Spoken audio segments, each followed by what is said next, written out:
వీక్షకులందరికీ నమస్కారం. అమరావతి రాజధాని ఔటర్ రింగ్ రోడ్డుకు సంబంధించి కొన్ని అప్డేట్స్ వచ్చాయి. అమరావతి రాజధాని ఔటర్ రింగ్ రోడ్డు 5 జిల్లాల్లో 22 మండలాల్లో దాదాపుగా 122 గ్రామాల సరిహద్దుల నుంచి వెళ్తూ ఉంది. 190 కిలోమీటర్ల పొడవైన ఈ యొక్క ఔటర్ రింగ్ రోడ్డు దాదాపు 25,000 కోట్ల రూపాయల ప్రాజెక్టు. ఇటీవల కాలంలో భారతదేశంలో ఇంత పెద్ద project Amaravati outer ring road project అని చెప్పవచ్చు. అతిపెద్ద ప్రాజెక్టులో ఈ ప్రాజెక్టు కూడా ఒకటి. దాదాపు 5,000 ఎకరాల రైతుల నుంచి భూ సేకరణ చేయడానికి ప్రభుత్వం ఇప్పటికే అన్ని ఏర్పాట్లు చేసింది. రైతులకు నోటీసులు కూడా ఇచ్చారు. ఏదైనా అభ్యంతరాలు ఉంటే 21 రోజుల్లో మీ అభ్యంతరాలు అధికారులకు తెలియజేసుకోవాలని ఆ నోటీసుల్లో పేర్కొన్నారు. అయితే మొదట్లో 140 మీటర్లు ఔటర్ రింగ్ రోడ్డు ప్రతిపాదించారు. దాని తర్వాత దాన్ని 250 మీటర్లకు పెంచారు.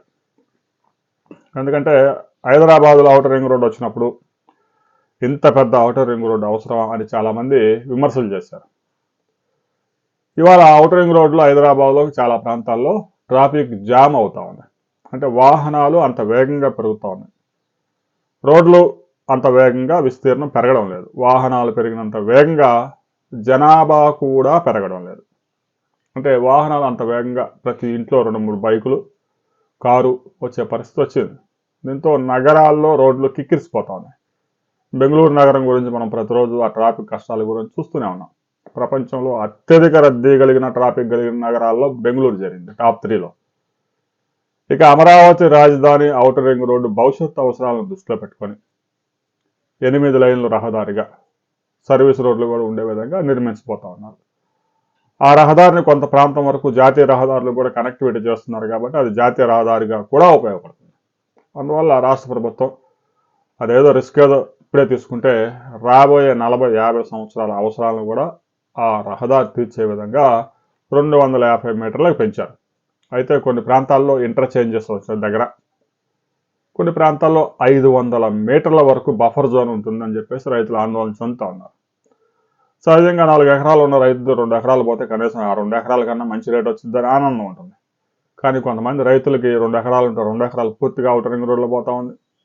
4 ఎకరాలు ఉంటే 4 ఎకరాలు పోతా ఉంది. కొన్ని గ్రామాల్లో 700 ఎకరాలు 800 ఎకరాలు ఉండే చిన్న చిన్న గ్రామాల్లో 500 ఎకరాలు ఔటర్ రింగ్ రోడ్డు కిందనే పోతా ఉంది. దీనికి సంబంధించి ప్రభుత్వం కూడా ఒకసారి కీలకంగా ఆలోచించాలి. ఇప్పటికే ఎన్టీఆర్ జిల్లాలోని వీరులపాడు, జీకొండూరు మండలాల్లో మైలవరం ఈ ప్రాంతాల్లో రైతులు ఆందోళన చెందుతూ ఉన్నారు.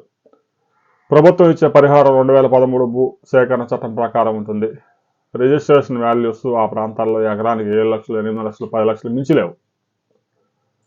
జాతీయ రహదారులకు ఇప్పటికే సమీపంలో ఉన్న భూముల రేట్లు 3 కోట్లు 4 కోట్లు ఉన్నాయి. ప్రభుత్వం ఇచ్చే పరిహారానికి వారికి భూమికి ఉన్న విలువకి సంబంధం లేదు. దాంతో రైతులు కొంతమంది తీవ్రంగా ఆరిపోతూ ఉన్నారు. ప్రభుత్వం ఇప్పటికైనా ఆలోచించి ఔటర్ రింగ్ రోడ్డు పరిహారం విషయంలో రైతులకు న్యాయం చేయాలి. అమరావతి రాజధాని తరహాలో అవసరమైతే ఇంకొంచెం భూమి ఎక్కువ సేకరించి పూర్తిగా భూమి కోల్పోయిన రైతులకి ప్రతి వారికి రిటర్నబుల్ ఫ్లాట్స్ ఇస్తే వారికి కొంతవరకు న్యాయం జరిగే అవకాశం ఉంది. అయితే అమరావతి ఔటర్ రింగ్ రోడ్డు విషయంలో ప్రభుత్వం ల్యాండ్ పూలింగ్కి వెళ్ళే అవకాశాలు ఎట్టి పరిస్థితులు లేవు. భూసేకరణ ఆల్రెడీ ప్రారంభించారు, నోటీసులు ఇచ్చారు, గ్రామ సభలు నిర్వహించారు, అయిపోయింది. ఇక ల్యాండ్ పూలింగ్ అనే ప్రసక్తి అక్కడ లేదు. అయితే రైతుల పరిహారం పెంచే విషయంలో మాత్రం రాష్ట్ర ప్రభుత్వం న్యాయం చేయాల్సిన అవసరం ఉంది.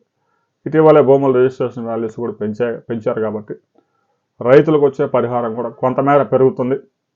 అయితే రిజిస్ట్రేషన్ వాల్యూస్ భూముల విలువలు ప్రభుత్వం పెంచాలే కానీ రైతులు ఇష్టం వచ్చినట్టు పెంచుకోవడానికి అవకాశం లేదు. మార్కెట్ వాల్యూకు రిజిస్ట్రేషన్ వాల్యూకు దాదాపుగా 200 నుంచి 300% చాలా ప్రాంతాల్లో తేడా ఉంటుంది.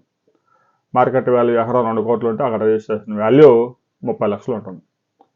మరి దాని ప్రకారం రైతులు పరిహారం చెల్లిస్తే రైతులు తీవ్రంగా నష్టపోయే ప్రమాదం ఉంది. అందుకే ఆందోళన చెందుతూ ఉన్నారు. రాబోయే కొద్ది రోజుల్లో ఈ ఔటర్ రింగ్ రోడ్డు భూ సేకరణ పెద్ద వివాదాలకే దారితీసేలాగా కనిపిస్తూ ఉంది. దీనికి సంబంధించి రాష్ట్ర ప్రభుత్వం ప్రకటన చేయబోతా ఉంది. ప్రకటన చేసిన తర్వాత మరిన్ని వివరాలతో మరో వీడియోలో మనం కలుసుకుందాం.